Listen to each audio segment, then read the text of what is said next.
wakasimama katika sera na kutuunga mkono sisi hii manifesto izungumzia katika mikutano kwenye ngazi hizo za siasa, lakini tumchague mtu ambaye anaweza kwenda akatutetea bungeni kwa kusimamia sera na sheria na mipango, na pia kuweka msukumo wa kuishauri serikali itenge bajeti ya kutosha kwenye sekta ya misitu, kwa sababu sekta nyingi unakuta bajeti inakuwa kubwa kama afya, elimu, lakini kwenye misitu imesahaulika, ambapo sekta hii ya misitu inabeba sekta zote. Kwa hiyo kwa kumchagua ni yule ambaye anaweza kutetea sera na sheria na mipango, kwa sababu kama ukiangalia sera ya mazingira ya mwaka 2004 namba 20, sera na sheria ya ardhi namba 5 ya mwaka 99, ukiangalia sera na sheria ya misitu namba 14 ya mwaka 2002 zinakinzana. Unakuta sheria namba 14 inamruhusu afisa misitu yeye kutoa vibali vya uvunaji hata kwenye misitu ya wazi maeneo ya vijiji, lakini sheria namba 5 ya mwaka 99 ya vijiji inampa mamlaka serikali ya kijiji na wanakijiji wake kwa wasimamizi wakuu wa ile ardhi. Kwa nini afisa misitu yeye anakwenda kule anatoa kibali anavuna? Kwa nini asirudi kwa wananchi ili wasikize, bwana ili eneo letu sisi tunataka liwe la hifadhi, wewe unatoa vibali unavuna wapi? Kwa hiyo vibali unapotoa vinaruhusu. Kwa hiyo yule ambaye anaweza kwenda bungeni akatetea sera, sheria, lakini pia akaishinikiza serikali inapofika kipindi cha bajeti akawa anazungumzia sekta ya misitu badala ya kuzungumzia afya, barabara na vitu vingine. Mimi kwa fupi naomba niongee. Asante. Nimesikia hayo. Nafahamu kulikuwa na mtaalamu. Na wapi naibiwa. Sasa je, kama hamtawauliza hao wanaoubania, wanaowania kama jicho kitamu, na ndio mmoja amesema ndio hao wanaochukua kwa wizi, kwa hoji, simtaendelea kuliwa. Au sio? Kwa hiyo mwanze kujipanga huko mnapokwenda jinsi ya kutekeleza haya. Mwisho mtaeleza baadaye huko mwisho utasema ili tujue tumefanya haya tufanye nini. Lakini haya ni awali kwa hili mada ya kwanza. Sasa kama hakuna mtu kwenye vingine, naomba niishie hapa. Mwenye mtu wa unakai bole kwa ndio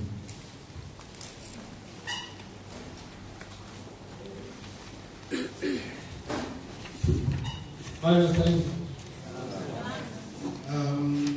mimi mbona nizungumze kidogo. Nafikiri majadiliano yanakwenda vizuri, lakini nitaongeza kidogo kwamba dhamira ya kuandaa hii manifesto kitabu kidogo ambacho kina mambo hayo, dhamira yake moja ni kuhakikisha kwamba waonyeshania watakuwa na uelewa mzuri wa matatizo ya uhifadhi wa misitu chini, lakini pia matatizo ya wananchi wanaoshiriki katika uhifadhi wa misitu.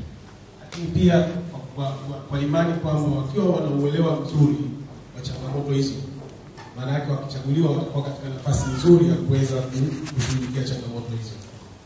Sasa tumeandaa wote kwa kushirikiana, kwa sababu mawazo haya yametoka kwa wananchi. Nakumbuka kwamba coordinators walipita kwa ajili ya kukusanya mawazo haya. Sasa hivi tumeandaa tayari kitabu hicho. Tunajiuliza haya malengo makubwa mawili tunayafikia vipi?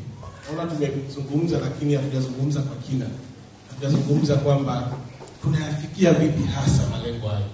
Nani anasaidia nini kwenye eneo lipi kuhakikisha tunafikia malengo hayo makubwa mawili? Hapa tuna makundi kadha wa kadha, tuna mtandao, kuna viongozi wa vijiji, kuna wataalamu wa wilaya na vitu kama hivi. Tunataka kujua nani anasaidia nini kuhakikisha kwamba tunafikia malengo hayo mawili. Tusizungumze tu juu. Tukumbuke kwamba fursa ya uchaguzi ni fursa ambayo ni adimu, ambayo inakuja kila baada ya miaka mitano. Fursa ambayo ni na nafikiri tusio wananchi wa kulalamika kila mara. Uhifadhi ushirikishwe wa misitu ufanye kazi na vitu kama hivyo. Budget ya spending, tumesikia hapo budget ya spending, lakini sio watu wanakuwa aggressive kuhakikisha kwamba tunakuwa na mikakati mizuri kuhakikisha kwamba miaka 5 tunayokwenda kupata serikali basi tutakuwa na serikali ambayo changamoto nyingi ya hizi ambazo tumezungumza hapa zitapungua. Naona watu wanazungumza rahisi hivi na vitu kama hivi. Mimi nafikiri tuwe serious kwa hili. Tuangalie tuwe kama maazimio hivi kwamba malengo haya makubwa mawili ambayo tumekubaliana sisi tunayafikia vipi? tuna mikakati ya kufikia malengo haya. Nani atafanya nini? Wapi? Kwa sababu tukumbuke uchaguzi umebakia sehemu kubwa mbili sasa hivi. Umebakia wakati wa kampeni na wakati wa kuchagua. Watu wengi wanazungumzia kuchagua. Lakini hawasemi hapo kwenye kampeni ambayo kuna muda mrefu. Tunahakikisha vipi kwamba tunaingiza hizi ajenda. Na mimi nilifikiri kwamba tukizungumza vitu vya kwa mfano tunafanyaje wagombea ambao wataanza kampeni, tunafanyaje kuhakikisha kwamba wanazungumza na kutoa ahadi za kuhifadhi mzuri wa misitu, kwa sababu tusipowafanya wakazungumza hizi na kutoa ahadi ambazo watatuahidi kuhifadhi mzuri wa misitu, maana yake hatutaweza kuwahoji wala wanasema kuwawajibisha wakati wasipofanya hivyo. Wanaweza kukaa miaka yao 5 na wasifanye kwa sababu hawakuahidi, basi hatuna mahali pa kuanzia kuwadai. Na tukumbuke kwamba serikali yote inaingia madarakani inaingia kwa ahadi. Hii manifesto ambayo ilani wanayotumia vyama ni ahadi wametuahidi, na ndio tunakuwa kwenye nafasi ya kuwadai wasipofanya. Na kuwafanya waahidi maana yake ni sisi kuwashurutisha wazungumze mambo yetu tunayoenda na sisi. Kwa hiyo nilitegemea hapa tuwe na mjadala mzito kuhakikisha kwamba tunawashurutisha hawa wagombea wazungumze masuala yanayohusiana na uhifadhi mzuri wa misitu na waahidi, ili wasipofanya tuwaulize. Lakini pia tumeandaa vijarida hivi. Tunazungumza hapa kwamba tunavitumia vipi kuhakikisha kwamba, kwa sababu cha kwanza ni kuhakikisha kwamba wao wanakuwa na taarifa nzuri za changamoto mbalimbali za wananchi wanaoshiriki kwenye uhifadhi wa misitu, lakini pia changamoto mbalimbali za uhifadhi wa misitu. Kwa mfano budget na vitu kama hivi. Tumeandika kwenye vijarida hivi. Tunazungumza kwamba hivi vijarida tunavitumia vipi kuhakikisha kwamba sisi tunasoma, lakini na wao pia wanasoma. Maana yake wakisoma tunakuwa kwenye nafasi nzuri, wakija kwenye mikutano yao watazungumzia haya, kwa sababu wanajua ni wananchi, wametoka kwa wananchi na wanataka kula. Wakiona kwa mfano idadi ya vijiji ambavyo vimeshiriki kwenye kuandaa hii manifesto, maana yake watasema okay, nikizungumza haya ambayo yamezungumzwa na wananchi karibu 10,000, nitakuwa kwenye nafasi nzuri ya kupata kura za hao wananchi, sio?